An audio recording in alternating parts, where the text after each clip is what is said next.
Laurent Ferrier's watches are best known for their superb elegance and their incredibly hand finishing. In the past decade, his brand has become well known to collectors of the finest watches and watch enthusiasts from around the world. Immediately in the first year, the Galec Classic Tourbillon Double Spiral won the prize for Best Men's Watch in the GPHC, which can be seen as the Oscars in watchmaking. We're talking with Mr. Laurent Ferrier about the brand's savoir-faire and the new classic origin that marks the brand's 10th anniversary.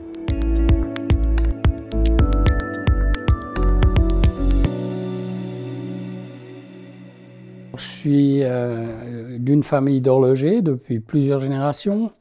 Je suis né à Genève en 1946 et j'habitais au 4e étage de la place de Lille où mon père avait son atelier d'horloger au 1er étage. Il faisait de la restauration de pièces anciennes et il a toujours été un horloger reconnu dans son domaine. Je me suis rendu compte il y a quelques années que mon grand-père avait épousé une fille Chopard et que mon arrière-grand-père avait épousé une fille Tissot. Et je me suis toujours consacré à l'horlogerie, j'ai fait l'école d'horlogerie. J'avais une deuxième passion quand j'étais jeune, c'était la course automobile. Et c'est grâce à cette course automobile qu'on a pu réaliser un rêve de réaliser une marque de montres en 2009 avec mon ami François Servan. J'ai commencé par faire l'école d'horlogerie et j'en suis sorti pour être engagé par certainement la plus grande marque d'horlogerie et la plus prestigieuse de l'époque et qui l'est toujours, c'était Patek Philippe et j'y ai travaillé pendant 37 ans. L'épisode de course automobile pendant un certain temps a été un épisode très agréable et c'est à cette époque-là que j'ai fait la connaissance de François Servanin qui était mon coéquipier en course automobile. Et lorsque nous avons bien fini les 24 heures du Mans en 1979, je lui avais offert une Nautilus qui porte toujours et quand on se voyait, il me disait « Laurent, on va monter notre marque de montre ». Mais c'était vraiment dit sur le ton peut-être plus de la plaisanterie que du réel. En 2008, François Servanin vient me retrouver et me dit qu'est-ce que tu en penses? Ça pourrait être l'occasion de monter cette marque de montre. J'ai des possibilités de le faire et on pourrait le faire assez sérieusement. À l'époque, je dois dire que c'était pas un rêve obsessionnel que j'avais. J'étais à peu de temps de la retraite et j'avais passé 37 très très belles années dans l'entreprise dans laquelle j'étais.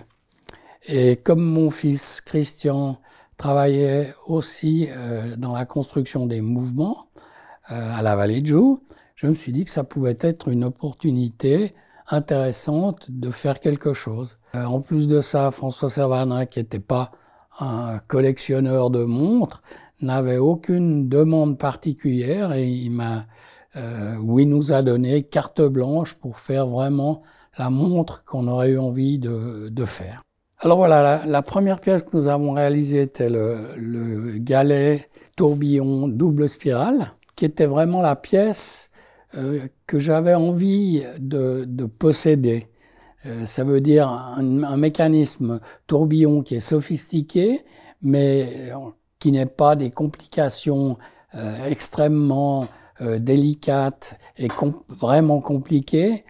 C'était une complication bien connue, simple, et qui était le seul but de cette complication était d'avoir une montre qui marche le mieux possible et le plus précisément possible. L'idée de mettre un double spirale était d'encore améliorer la fiabilité, la qualité chronométrique d'un tourbillon. Mon fils a travaillé évidemment sur le mouvement. On avait aussi un certain amour pour les pièces de poche du siècle dernier, qui étaient des mouvements absolument magnifiques, et on s'est inspiré de ces mouvements avec un ressort à lame longue qui nous donne un bruit au remontage qui est agréable et un toucher au remontage qui est très agréable. Donc on a fait, l'idée était de faire 10 pièces et de voir ce qui se passe, le résultat par rapport aux clients éventuels. On a eu une certaine reconnaissance.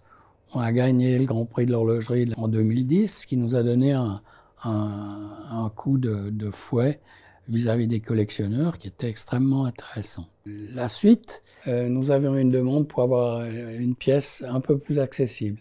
C'est à partir de là qu'on a réalisé le micro-rotor échappement naturel de Breguet, sur lequel on a étudié la réduction de la pièce tourbillon.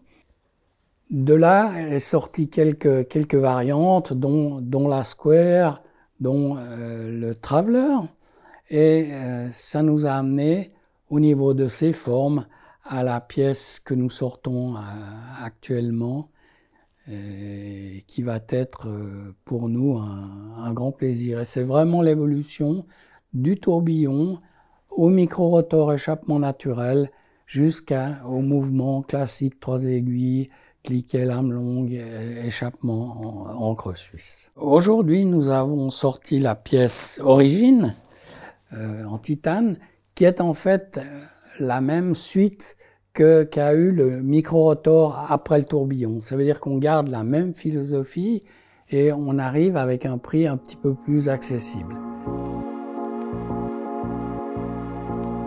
La boîte, comme je vous l'ai dit, est exactement la même que le micro-rotor au niveau des formes de la pièce classique. Simplement, nous l'avons faite en titane pour gagner un peu de poids et avoir un look différent par rapport à ce que nous avons fait jusqu'à présent. Les cadrans restent hyper classiques au niveau de leur définition. Simplement, un a un côté dégradé vert et l'autre est un opalin blanc, comme ceux que nous avions sortis l'année dernière sur, pour ainsi dire, toutes les pièces de notre collection. La différence avec les mouvements micro-rotor, c'est qu'évidemment nous ne sommes plus automatiques, nous avons un mouvement 3 aiguilles mécanique, mais en gardant les spécificités qu'on a toujours eues sur nos pièces mécaniques. Ça veut dire un cliquet à lame longue pour avoir une agréable sensation au toucher lorsque vous remontez votre montre. La réserve de marche est toujours de 80 heures et les terminaisons sont toujours les mêmes que celles que nous avons adoptées sur le tourbillon de base. Simplement, il y a moins de composants, ce qui nous permet de pouvoir avoir une pièce qui est esthétiquement extrêmement pure et garder tous ces angles rentrants, faits à la main, polis à la main. La terminaison des ponts aussi est un grenet mat par rapport aux côtes de Genève que nous avions dans le temps ou aux satinés que nous avons eus sur les tourbillons Grand Sport. Évidemment, on n'a plus l'échappement naturel, qui est un échappement qui est extrêmement délicat à monter, qui fonctionne très très bien une fois qu'il est réglé, mis en marche. Mais là, nous avons mis l'échappement de la montre quantier manuel, ce qui nous permet d'utiliser des composants sur les deux mouvements. Alors, comme pour les premières pièces, l'idée était dès le début d'avoir des pièces qui fonctionnent bien, qui soient fiables et qu'on ait envie de porter longtemps et qu'on puisse mettre dans un tiroir pendant une année ou deux et la retrouver avec un immense plaisir.